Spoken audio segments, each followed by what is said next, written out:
Assalamualaikum warahmatullahi wabarakatuh. Saya Muhammad Irfan Dufar Zaki. Saya Rizky Putri Usin Asri. Saya Haudi Sanubujur Kita.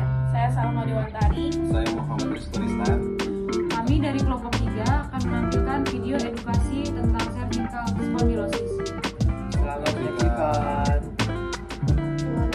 Spondylosis cervical adalah istilah untuk nyeri pada leher yang disebabkan oleh kerusakan diskus cervical yang muncul seiring pertumbuhan usia. Berikut beberapa faktor penyebab dari cervical syndrome. Yang pertama, trauma. Menurut Wilayah 2009, cervical syndrome ini bisa disebabkan oleh trauma baik kecelakaan bekerja maupun kecelakaan lalu lintas. Yang kedua, kesalahan postural.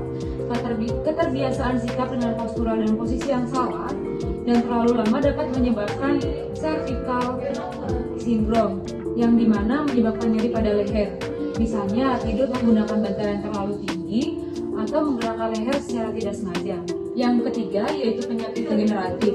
Penyakit degeneratif adalah suatu kondisi yang kebanyakan menyerang area leher pada usia dewasa, yang kemudian semakin lama seiring bertambahnya usia, kondisinya semakin meningkat sehingga mengakibatkan rasa sakit pada leher. Kondisi ini dinamakan dengan spondylosis cervical yang tampak dari pemeriksaan radiologi, yaitu berubahnya diskus intervertebralis, terbentuknya osteofit pada paravertebral, dan perubahan pada arcus lamina area belakang dan facet-joint. Faktor resiko dari cervical syndrome yaitu trauma yang berulang-ulang pada medula spinalis, yang mana akhirnya akan berujung menjadi spondylosis yang biasanya disebabkan oleh faktor mekanis statis maupun dinamik. Kombinasi dari faktor ini berefek pada medula spinalis yang biasanya melalui dua mekanisme. Yang pertama yaitu trauma dan iskemik. Faktor mekanis statis, semua faktor di bawah ini berkontribusi dalam mempersempit kanal spinal. Yang kedua yaitu faktor mekanik dinamik. Stres dinamik ini mengacu pada gerakan abnormal dari cervical selama fleksi atau ekstensi, di mana dapat berkontribusi pada trauma medula spinalis yang bersinergis dengan faktor mekanik statis.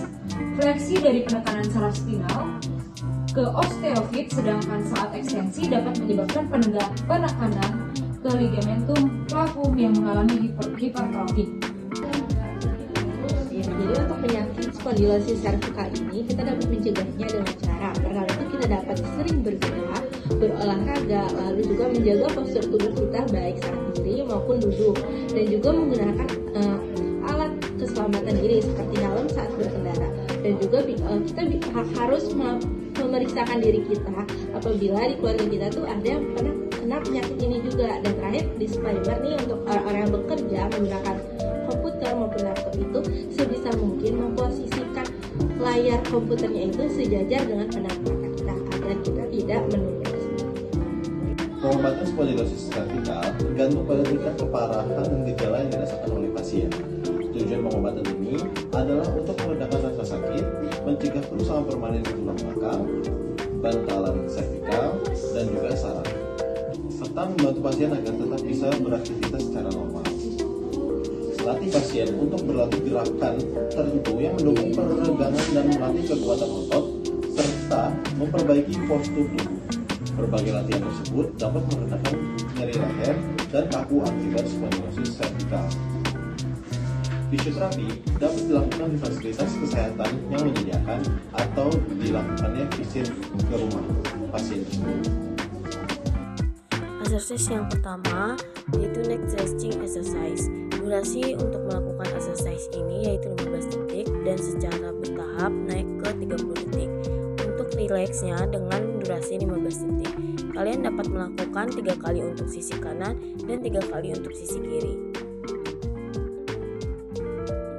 Untuk exercise kedua, tangan pasien kita letakkan di samping, kemudian kepala pasien diposisikan dengan kepiringan 45 derajat. Posisikan tangan pasien ke kepalanya untuk menarik ke bawah.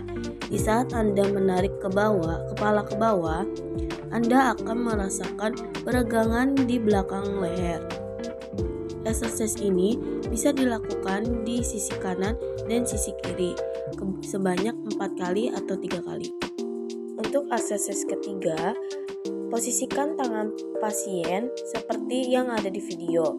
Kemudian tangan pasien akan mencoba menyentuh tangan terapis dan pasien hanya perlu meregangkannya. Tahan selama 15 detik. Untuk akseses yang terakhir, letakkan tangan kanan pasien ke shoulder atau bahu, kemudian tangan kiri mendorong ke belakang.